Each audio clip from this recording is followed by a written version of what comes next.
कि बिहार होते बगली टंगा जाई। गाना के हर वर्ड फेमस बाटे, हर वर्ड पर रील बनल बाटे। तो एकरा खातिर भाई एक बार बिहार के नाम पर हम लोग जोरदार ताली मारना दलो। जय बिहार। काफी ये गाना का ट्रेंड करावा में राहुल भी बहुत बड़ा सहयोग है। बिहार में तो आप धुआं धुआं कर दिए हैं। ये तो बिहार के वो धरती से बानी, हम बक्सर जिला से, हर जिला में हमने के ना, हर जगह जगह पर हमने के जिला में नाम है।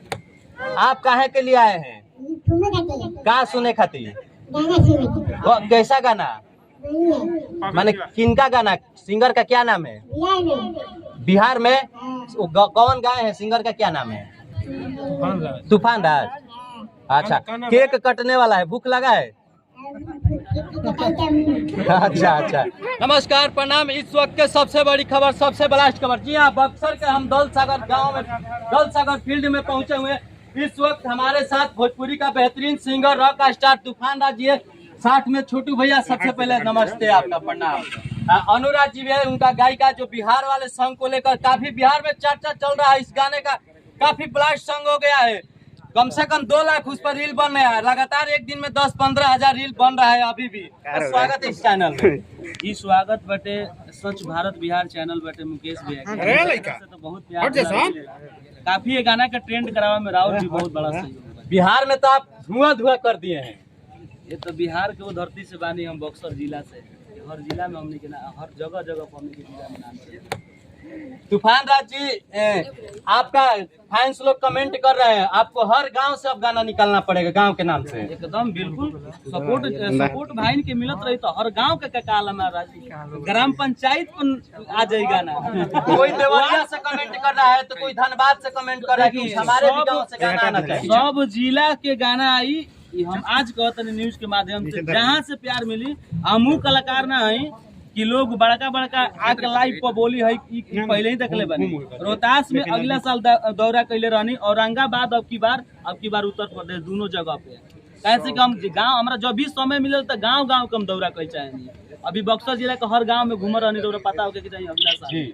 अब की बार औरंगाबाद बाटे, 1 तारीख के बाद औरंगाबाद में बानी लगभग 6 दिन तक। अभी 22 तारीख से लेके 26 तारीख तक बलिया जिला में बानी। जहाँ से लोग हमारा के प्यार दुलार देला, बोलावेला, और गांव गांव में घूमल चाहेंगे। हम कलाकार के तरह रहबे ना करे भैया, हम एगो देहाती लड़का आई, जब भी हमारा खोजब जेने खोजब तो मोटरसाइकिल से घूमत रहे। हमारा बड़का इसी है। अनुराग जी के लिए क्या कहिएगा? अनुराग तो बहुत पहले से हमने के गाना मार्केट में रुपया हिलवला जनुमा जी हिलवला बिहारा, वो भी गाना हमने के बढ़िया रिस्पांस बाजा रहे। और अनु बहुत अच्छा गायिका, इनकरा के कहल जाला हमनी के मतलब आके जनरेशन में अंतरा सिंह प्रियंका 2 है। सेम टू सेम आवाज इनकर अंतरा सिंह प्रियंका 2। हालांकि केहू के मतलब इथी ना लेवे के चाहिए, बाकी बहुत अच्छा गावेली। आज गाना इनकर बहुत अच्छा। तूफान राज जी, आज आपको काफी देश विदेश में भी लोग जान रहा है, रील बना रहा है, विदेश दुबई में भी रील बन रहा है आपका बिहार वाला गाना का, क्या कहिएगा? हम वो भाई के सबसे पहले एजे से 200 नो जोड़ के बार बार कोटि कोटि प्रणाम करता नहीं कि जे लोग बिहार से होके जाके जगह जगह पर कल कारखाना में काम कर रहा बाटे, हर जगह जगह में, के उत्तर प्रदेश में, दिल्ली में बाटे, के मोहम्मदाबाद में बा, के गुजरात में बा। बहुत अच्छा लागल कि देखत नहीं कि जब भी रील केहू डालेला तो केहू कहते कि हम गुजरात से बानी भैया, कहूँ हैजा से बानी। हमारा बिहार के लोग जहाँ जहाँ भी काम करे गुल बड़न, ओइजा से गाना पर रील बनौले बड़न। काफी लोग गर्व कर रहे हैं बिहार के होने के लिए। हाँ हाँ, बहुत अच्छा लागल। बिहार के पहला ऐसा गाना बा, कितना बढ़िया ट्रेंड करता है। अच्छा, आपको अभी कैसा लग रहा है, कैसा फील हो रहा है? हर जाति के लोग आपको सपोर्ट कर रहे हैं, हर जाति के रील क्रिएटर लोग इस पर रील बना रहे हैं, लगातार रील बन रहा है। ये होके के चाहिए। और बहुत सारा लोग कमेंट कर रहा बने कि भैया अब तो तू मार्केट में तहार अलग छवि बाजे लागल, पासवान गाना तू गइबो कि ना गइबो। तो भाई लोग खातिर एगो बात बता देते हैं कि पासवान मैटर हर समय तो नहीं गा सकत, हम नहीं भेज सकत, बाकी लगन में जब जब तो हम लोग के यूज करे के मन होके तब लगन में हम हरदम पासवान गाना गाइबे करा खातिर, याद रखिए। अनुराग जी, आप क्या कहिएगा? आप उस गाने को लेकर आज केक कट रहा है, सामने केक रखा हुआ है, आप क्या कहिएगा? यही कहेंगे, इतना गाना पर प्यार मिल रहा है, आशीर्वाद मिल रहा है, तो ऐसे ही आप बनाए रखें प्यार। हमारे भाई लोग उस गाने को सुनना चाहते हैं आपके मुख से। हाँ, गा रहे हैं, गा के सुना दीजिए। उसका हर वर्ड बाजने वाला है, तो हम अंतरा से जी जी, भैया का लाइन है। भागे खातिर कम पर जाई परती ई तो हटे रंग बाजन के धर। क्या बात है, तो डाली हमारा हुई।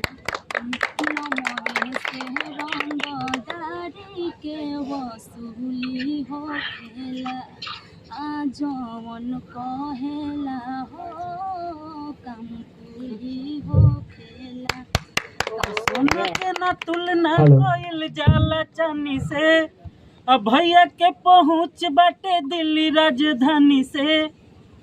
कि बिहार होट पगली टंगा जाई। गाना के हर वर्ड फेमस बाटे, हर वर्ड पर रील बनल बाटे। तो एकरा खातिर भाई एक बार बिहार के नाम पर तो हम लोग जोरदार ताली मारना दलो। जय बिहार। तो देखिए हमारे सामने बिहार वाले गाने के राइटर साहब भी है, छोटू भैया। छोटू भैया के एक बार फीट पे छू के छोटू भैया इसके बाद क्या ब्लास्ट करने वाले हैं?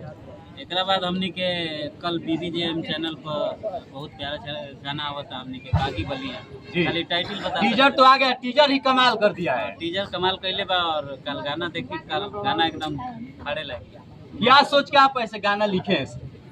क्या सोच के लिखे हैं भाई लोग के पसंद हमरा पता बा कि का आजकल भाई लोग आपको लगातार अब गांव के नाम याद रखिए, गांव के नाम सर्च मारिए यूट्यूब पर कि कितना गांव है बिहार में। टोटल गांव पर आपको लिखना पड़ेगा, गवाना पड़ेगा, याद क्योंकि कमेंट आ रहा है। याद रखे के जरूरत नहीं कि भाई लोग जैसे जैसे कमेंट करेंगे हमारा ये जगह पर तो बना दिए। तनी गणेशो से पूछ ले, वो छोटा कलाकार बिहार का सबसे छोटा आदमी, माने कम से कम 2 फीट का आदमी जो बिहार से बिलोंग करते, वो भी बक्सर जिले से, हमारे ही जिले से। आप लोग देख सकते हैं वीडियो क्लिप के माध्यम से। सबसे पहले भैया आपका स्वागत है, थोड़ा जोर से बोलिएगा। सोशल मीडिया पर नहीं रहते आप? क्यों नहीं रहते हैं? खाए नहीं है? अभी केक कट रहा, माइक में बोलिए, माइक में बोलिए। सबसे पहले आपका स्वागत है। आप कहाँ के लिए आए हैं? कहाँ सुने खातिर? कैसा गाना? माने किनका गाना? सिंगर का क्या नाम है? बिहार में कौन गाए हैं? सिंगर का क्या नाम है? तूफानदार। अच्छा, केक कटने वाला है, भूख लगा है? अच्छा, चलिए लगातार आप लोग जुड़े रहिए। बिहार गाने को अभी तक आप लोगों ने नहीं सुने होंगे, तो उस गाने को अपना ढेर प्यार आशीर्वाद दीजिए। अभी थोड़ी देर में केक कटने वाला है, तब तक मिलते हैं नेक्स्ट वीडियो में। जय हिंद, जय भारत।